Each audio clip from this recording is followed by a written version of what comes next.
was judged unfairly. I've been judged unfairly. Like, everyone has, you know. And cop it, you know, you're in a part where it's a subjective sport. You might see it as the other way go around. You might have 10 people that say the same thing. Well, guess what?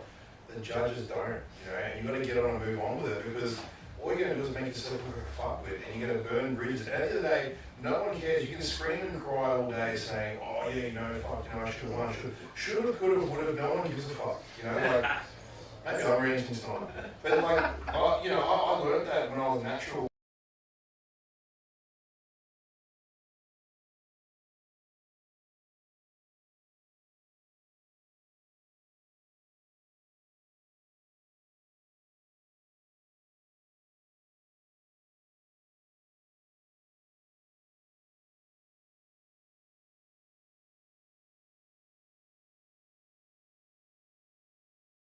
You know, so get over it. Get off social media when people do that. Worst thing you can do is get on your phone and start bashing social media. Like it just burns bridges, man. Like, you know, like fuck, there's just Shut no up, need. take humble pie, go out, fucking have a decent feed. My thing is this, right? When Ronnie Coleman would walk out, right? Jay Cutler in 2009, Phil Heath every fucking year, he was in it. Dorian Yates, like these guys were walking out, right? And this matters for the girls too. Let's just use names that the majority of people know, yeah? When they're walking out, they're not even flexing in. He's won. Yeah. They're not even fucking halfway on the stage yet. They're walking out and you go, oh, well, you go first. He doesn't even have to sit in for his front relaxed. You just know they're walking out through their... You see the silhouette in the back. Oh, you're just like game over. Who's getting second? You know, and people talk about, oh, you know, those years where Jay Cutler should have beaten Ronnie or Kyrie should have beaten Phil or whatever.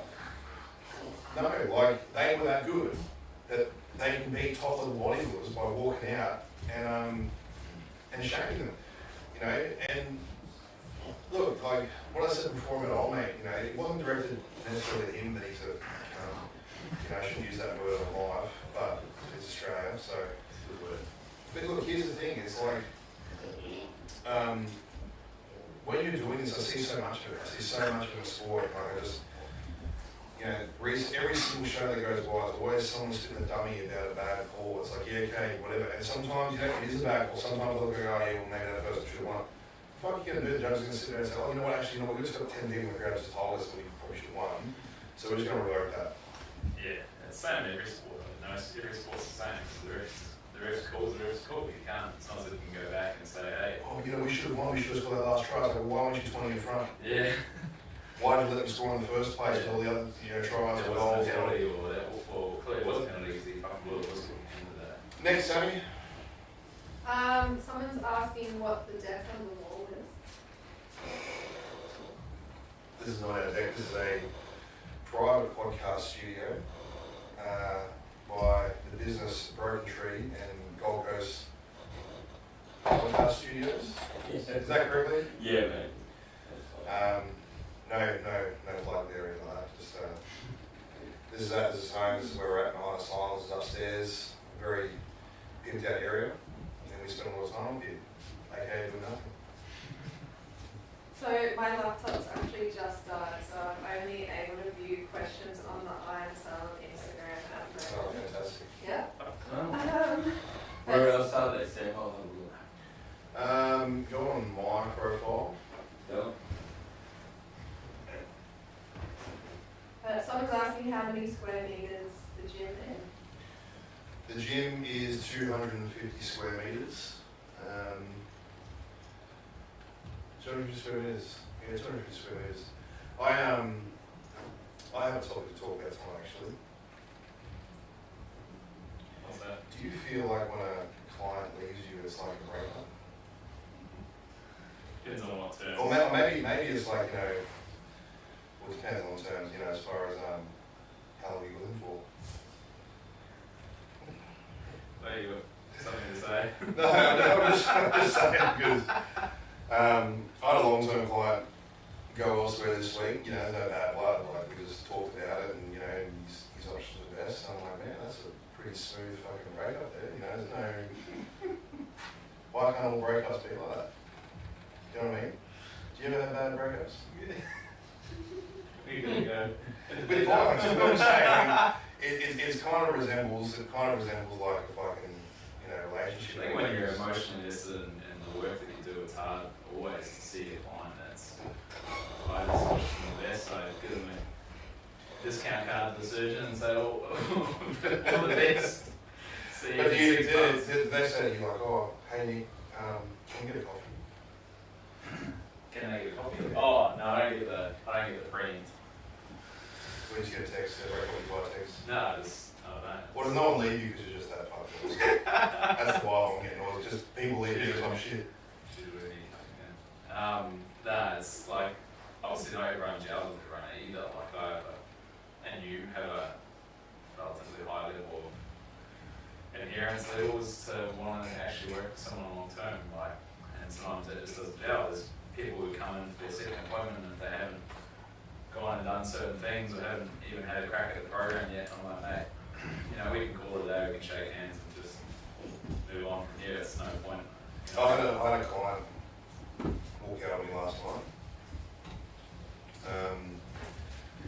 And look, like we talked it out afterwards, because I thought about it, like you have a problem with this too, like you're a bit of an asshole, right? You're probably more of an asshole than I am. But sometimes, I find that, people come to me or they'll come to you because, they like the truth and they like the honesty, they like the transparency and things like that, yeah? Sometimes that shit can kind of bite you back in the ass because sometimes when you're so used to, if you were talking to me and you said, bro, that fucking dead was shit, the fuck you doing? You waste my fucking time. I was like, oh, all good. But other people you spoke to them like that, they walk out the gym until you get fucked, yeah? Maybe after that. Well, that's kind of what happened to me last night. And I thought about it after, because there's no emotion in what you talk. Like, you're not trying to put the person down, right? No. And I actually had to check myself because I did have a think about it after. Because at the end of the day, I don't want to see people upset or crying or feeling like they're never good enough. I actually took my point to apologise too, because even though there was things being miscommunicated, etc., there's times where you got to kind of take that reality check and say, hold up a second, like you can also be the problem in that situation. I think it's knowing when to pat and when to slap. Pat and when to slap, like turkey slap. Metaphorically. Like turkey slap. Turkey slap, yeah. Keep going. No, I think it's knowing when to give a client a pat on the back and say, hey, you're doing the right thing, or just to glide them through that tough period if they're having some challenges, but then there's times where you need to come down like Thor's hammer and just put them in their place. But dude, so this shit relates to fucking parenting and shit as well, because you see kids go off in the other way, so this coaching aspect of being too hard on a client all the time, because sometimes, with me, for example, my client last night, I see so much in this client, like so much. And there's a few things they fucked up with, right? And we can work through that, but I feel like if my approach was different throughout this whole process, then maybe things would have been understood a bit better. And that's why I've taken the initiative to say to the client, I've said to clients in the past, like, you don't want to feel a certain way, but if they went elsewhere because of it, you want them to be comfortable within a decision like there's no bad blood. Like there's no point burning bridges, is what I'm saying. There's no point burning bridges unless, in my situation, I make it very clear if someone has become compromised by another coach or another individual and I've become involved with. Okay, so I know we've kind of touched on this before, but I don't talk about the same thing every time. But in the sense that if they go somewhere else, it's like, I just put them in my Excel spreadsheet and predict when their injury is going to occur because I've had the right to be able to look at their entire approach at this point. So I just make that prediction and then I pat them on the back and ask them how their shoulder or their knee or the back was 6 months later, because I know it's going to happen. So that's their problem, not, that's where it leads to. So, But how do you deal with that undermining another coach? Because at the same time, you don't want to be talking shit about the coaches, bro. In a way, but my interest isn't the coach, it's the athlete. So it's the coach. It's not my problem to undermine the coach. My problem's the athlete. So the coach can suck me off for all I care. I'm more interested in the athlete and their future, not the coach that's potentially ruining the athlete's 20-year career that they might not have anymore. If they were to suck you up with their I knew you were going to go there. I knew it. If you You're a dog. Just remember, all dogs go.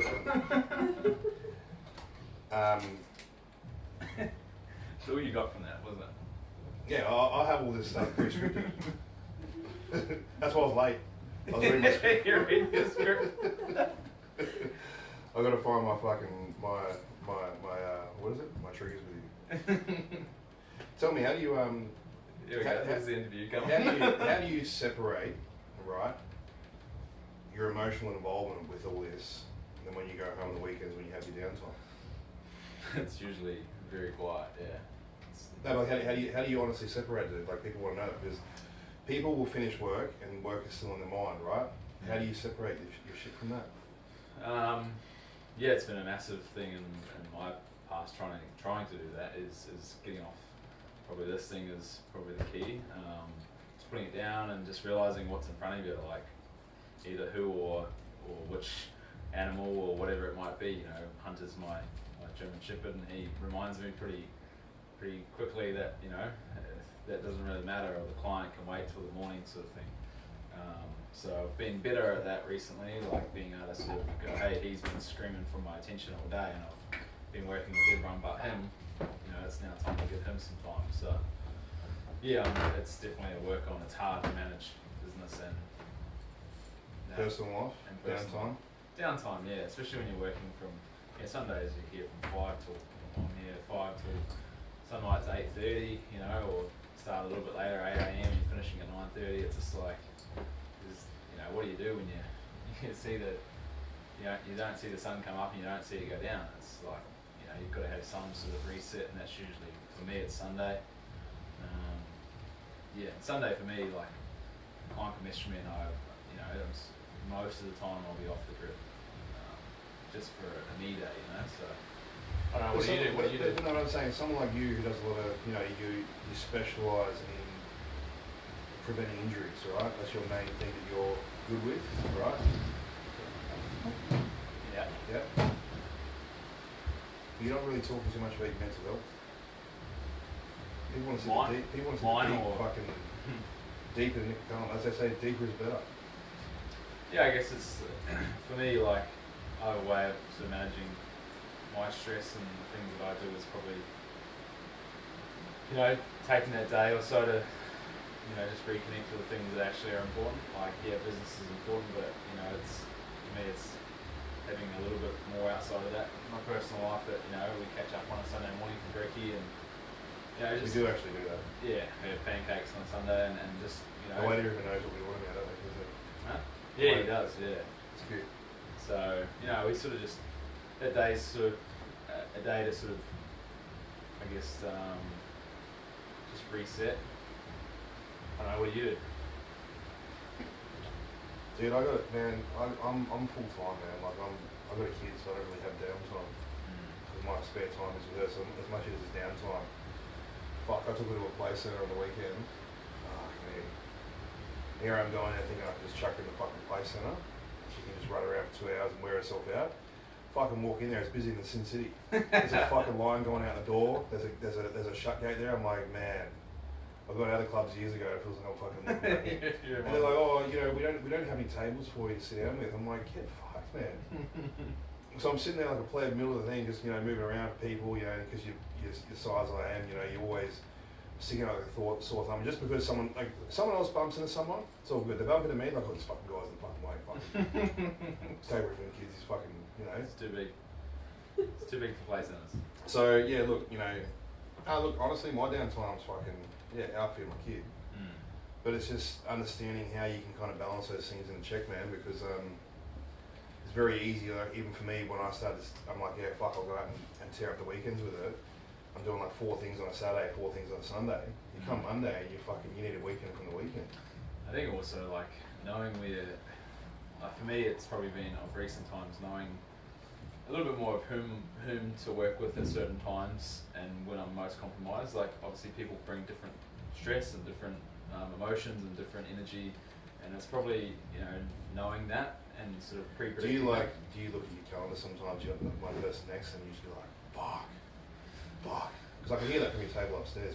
I don't think I do that. I think I did certainly fucking like know that someone's going to bring or require more need of attention and more assistance, and I'm ready for that. I wouldn't, but it's like, it's also just, it's making sure that I am ready for that, and if I'm not ready, am I better to be at home and chilling? Do you need to warm up before you see Aaron play? Like, do you need to stretch and do your own work first before you fucking My see own Aaron? mental, sit down and meditate. Nah, Aaron's got it down to a pat now these days. Earlier on in the early stages, I'd message him every day and say, "Have you fucking stretched, cunt?" And yeah, he'd sort of reply with a probably similar response. Tell me to fuck off or something like that.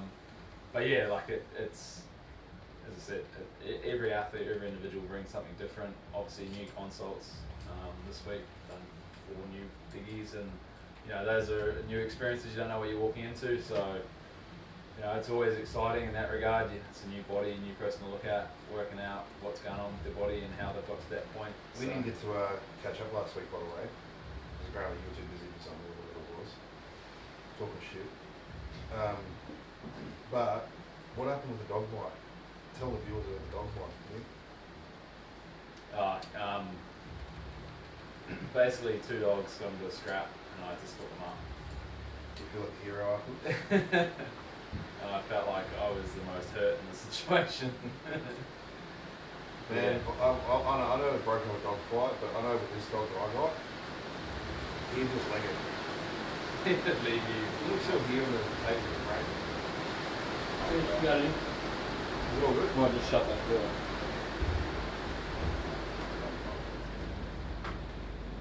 I didn't believe you in 5 minutes. Yeah, you're fucking late. Well, someone just asked, can you bring a gym to WA?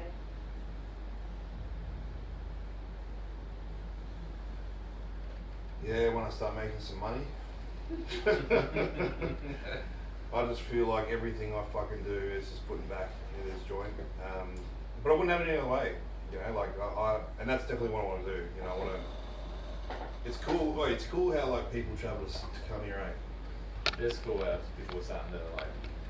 People come here, man. Like, and people. I've had someone, like from WA. We've had Paulie fly over here. Yeah. But then even when you hear someone drive 5 hours from wherever the fuck it was, I'm like, fuck, you drove all the way just to come here, like, that's pretty cool. Some of the people that have even just come through here, it's like no gym on the Gold Coast would ever get the caliber. Maybe caliber, it's not the right word, but type of It's more so at the one time. You Yeah. kind of walk through sometimes and you're like, oh, there's an influencer, there's a pro, another pro, Yeah. whatever. All that shit's pretty cool, and it's kind of getting the exposure now, and I get messages like that about people wanting to go in a state and things like that. But I think if you're going to franchise something, you really got to kind of nail it first in your original position. The other day I just kind of started this off as a studio, and then just kind of kept growing and growing. And although it's heading everything in the right direction, I get more of a kick out of putting my money into that. Like, I've never been a gambler. I don't like to gamble money and all that kind of shit. My thing is to come in and gamble on myself and just keep putting that money through the business. I get much more of a kick of that. My bank account doesn't like it. My accountant doesn't like it, but like, it's just one of those things that at the end of the day you want to grow the business. That's what you got to do. I get a far more kick from that. Yeah, this next few years. Time to do it, I guess. That's cute, Nick. But Nick's got to run, so we're going to cut it short again tonight, don't we? Is there any more questions? Our laptop's dead. Yeah, the laptop's dead. Oh, that's so. a shame. Did you get the one about how do you differ strength from muscle? Strength That's a good muscle. one. Pump that out quick. Say that again. How do I differ? Okay, so that's one. How do you separate the difference between someone being strong versus someone having a lot of muscle? There's naturally like the larger cross section of muscle, the greater probably the individual has of lifting heavier load. That would be one thing, but it's not necessarily. Yeah, to me, it's like it's very individual specific. I think because like you've got powerlifters who are 80 kilos. Determine the word strong is what I think. Like how long is a piece of string? If someone says to me, oh, he's strong, it's like, well, it's a different skill acquired to deadlift a 1 rep versus deadlift something for 20. Yeah. You want to go in and squat, you know, 4 plates for 20 reps. You know, like I know, for example, with me, if I was to go max out on the squat now,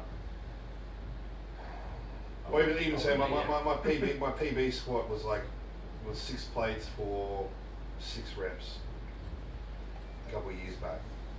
Now, I could do that, and I always loved training like that. But it'd be much harder to do 4 plates for 20. You know, so consider, what do you consider strong? I think you should always be leaning towards strength without being strength here in the variable towards executing a movement. Yeah, I would agree. Particularly for most sports, unless you're in the strength sports of Olympic weightlifting, powerlifting. How much weight's in the bar is pretty irrelevant. That's it for tonight. Nick's going to run. Thank you, ladies and gents. We'll make sure our laptop is charged next week, so we don't go into more deep and meaningfuls like we do every time. But people probably like it, so that's all right. Until next time, we're out.